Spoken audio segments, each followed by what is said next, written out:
Welcome to Around the Weird. Here's your host, the museum curator of the strange and unusual, Mr. Nothing. Thank you, mysterious voice, and welcome back to Around the Weird, a booktube channel where I talk about all the unusual and out of the ordinary literature that I have found in my travels. Today, I want to talk about a graphic novel that I read. That's right, I'm back on that graphic novel grind. It's one in a series that I've been exploring, and this one is about foxes that are in love with monks and people who are trying to steal the fearlessness from other people. I am referring to The Dream Hunters, which I think is volume 12 of the Sandman series. And this is by Neil Gaiman, of course, and P. Craig Russell, among other individuals. For those who don't know, and I've been talking about him enough that I shouldn't have to, go into too much more detail, but I've talked about Neil Gaiman before on this channel. He's written quite a bit, and he's also been a little bit involved with movies. If you recall on my wrap-up video that I made on the 31st, of October, I talked about how Neil Gaiman was somewhat involved in the making of the Beowulf movie in 2007, which I like. I like both his involvement and the movie. I recommend that you go see it because it is a quality adaptation that does take a few liberties, but I feel like that it doesn't hurt the movie. It makes you enjoy the legend all the more. So yeah, I've been exploring the Sandman series by reading Neil Gaiman's work, and I have to say that it does have its down points here and there. It stumbles a bit, but Neil Gaiman really shines best when he's writing short stories, and most of the stories in these collection are short stories. Some of them are in more longer format, and it's hit or a miss there. But it really shows how well of a writer Neil Gaiman is, and how well of artist the people associated with the Sandman works have been. Because as you'll see throughout this video, like the art is pretty stellar, and so I can't wait to read more Neil Gaiman work as I've been doing. I feel like this is going to be a Neil Gaiman centric channel at some point. But when you read graphic novels and other stuff, you're bound to come across Neil Gaiman's work as you are to Alan Moore's work. So I feel like this is just a byproduct of reading in general. Anyways, without further ado, let's talk about The Dream Hunters. I will do a summary, a little bit of analysis, and we will move on from there. So The Dream Hunters focuses on an unnamed monk living in ancient Japan. He's living in a temple that's sort of been abandoned by everyone but him. A fox and a badger take bets to see who can evict the monk from the temple the fastest in order for one of them to have claim over the temple. The monk and the fox engage in shenanigans, but the monk sees through them. The fox and the badger engage in shenanigans, but the monk sees through them. And so eventually the badger leaves, but the fox stays behind and apologizes. And the narrator notes that the fox might actually be in love with the monk. So the fox stays around and helps the monk out, and just they talk and whatnot. And the fox ends up overhearing one night a group of demons who plan on killing the monk in his dreams. And this is all an endeavor by the Onmyoji, who is sort of a magical wizard type character and a powerful landowner. He wants to lay claim to the monk's fearlessness, because he seems to have a great deal of it, and the Onmyoji fears a lot of things. So he's hoping that he'll be able to kill the monk in his dreams and take that fearlessness. And so he sets about creating a trap, as he can't claim the fearlessness if the monk dies through violence. The fox overhears all of this, of course, and enters into the dream world to figure out a way to prevent the Onmyoji from winning. The fox encounters Dream, who says that he can't really change what's going to happen, but he does tell the fox if she wants to stop the monk from dying, that she has to take on his dreams for him. And so the fox just does exactly that. The monk has 2 of the foretold dreams, but doesn't have the 3rd one, and his dreams start becoming a bit more positive afterwards. But when he wakes up, he discovers that the fox is sort of dead, sort of not, stuck in the dream world through the Onmyoji's trap. So what the monk does is he encounters Dream in the dream world, and he tells Dream, like, I didn't want this to happen. I don't want the fox to take my place. And even though the Onmyoji might get some sense of victory in the end, I would like to, trade places with the fox, because I don't want anyone to die in my place. And so this makes the fox sad, but Dream agrees to it, and the fox is like, we had a deal, this isn't fair. And Dream is like, yeah, of course it isn't fair, but that's how life goes.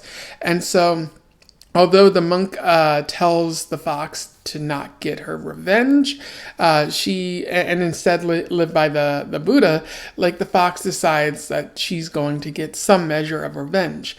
So she disguises herself as a beautiful woman and convinces the Onmyoji to basically burn down his house, kill his wife and servants, and give up his magics, and meet him in a very very nice house, like, outside of town.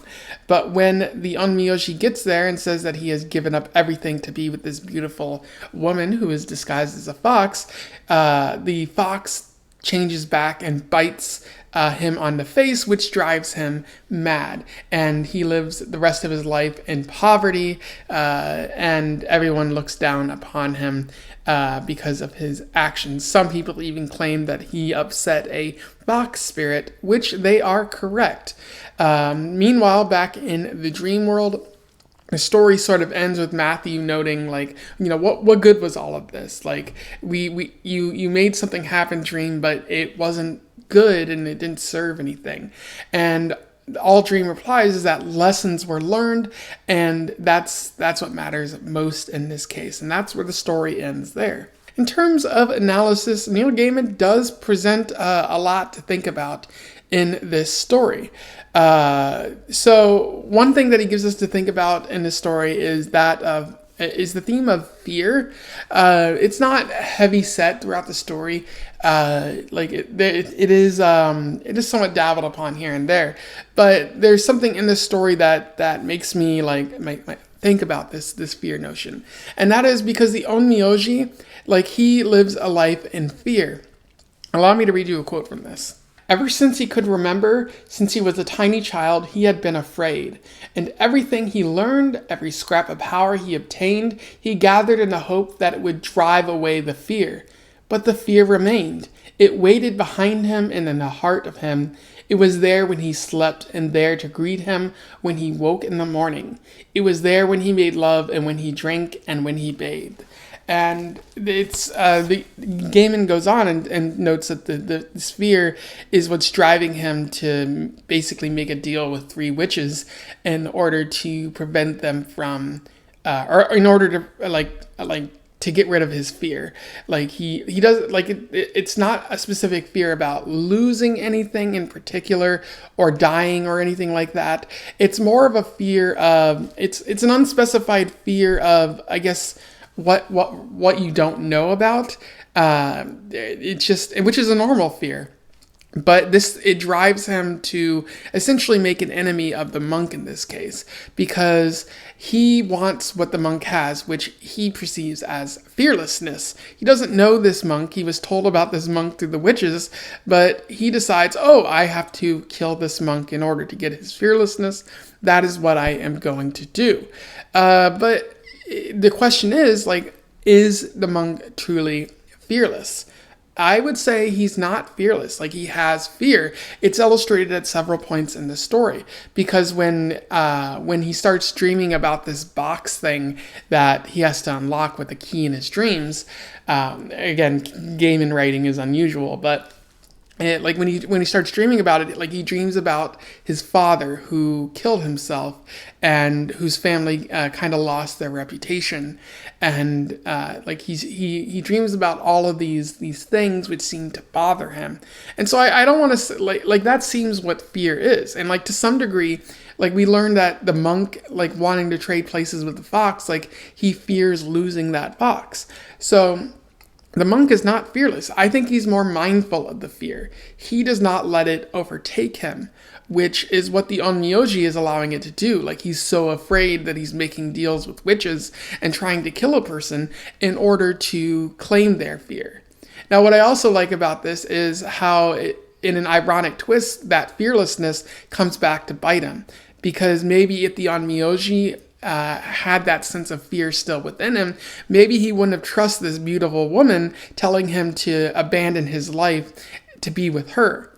Like, it's because he was so bold and like he didn't have any fear within him that he should fear like that he was able to trust this wily fox. So I think he would have seen through it had he not gone through this whole process before. So it's a lovely ironic irony there, which I love about Neil Gaiman's writing. Another interesting thing about this story is Matthew the Raven, his question later in the story of like, why did all of this happen? What good is this? Specifically, he does say, what good was this? And it would imply like why did Dream do this? Like when it led to all of these actions, which Dream could have no doubt foreseen, like why did he allow it to go the way that it did? Because it resulted in the monk dying, the fox kind of losing someone they loved, and the onmyoji going insane. And Dream would argue that the value here was lessons to be learned.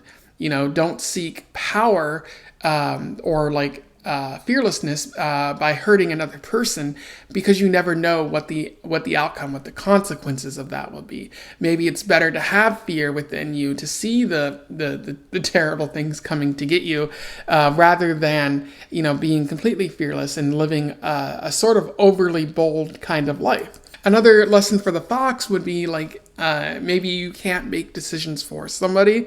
Like if you want to sacrifice yourself for somebody, like that has to be their decision too. Like nobody wants someone to die on their behalf unless they have sort of given permission for that to happen.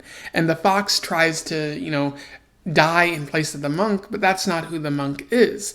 And I think that's a valuable lesson to be learned there. Like you sometimes can't make decisions on people's behalves because we're all autonomous humans, hopefully, and if we're not allowed to make those decisions, like someone's taking something away from us.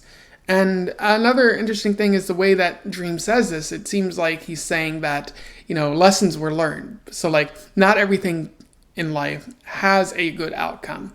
Like sometimes bad things can happen, but we're still learning from it. And I do like how Neil Gaiman gets at that. Like he resists the overly happy ending of the fox and the monk ending up together, and instead he just points out like there's all kinds of valuable lessons to be learned here, and they're all the result of something chaotic and possibly bad happening. The onmyoji learned his lesson about fearlessness, and as did the people of Japan, in the sense that this is a myth that's taking place. And the last thing I want to talk about is the story itself. I really enjoyed reading the story. The thing that stood out to me is, of course, it's blending Japanese folklore with Neil Gaiman's own writing. I believe he's tried this similar kind of way in the Sandman series. I believe he's blended Arabic cultures or Arabic myths or like Muslim myths with that of the Sandman series, and it works surprisingly well. And again, like here, it's fantastic because you get the sort of how do I phrase this? It's a sort of lesson, fable that you see in Japanese culture. I'm not as familiar with Japanese folklore, somewhat, but not entirely enough to make too bold claims. But a lot of it is lessons to be learned from other people, or lessons to be learned from these mystical beings, because the fox is a spirit in Japanese culture, and so like here it takes place that it plays the role of the wily spirit again, because the fox at first tries to evict the monk from his home and then falls in love, and later gets revenge for the terrible actions of the onmyoji. So you see that, and it fits. It doesn't feel out of place in the Sandman series.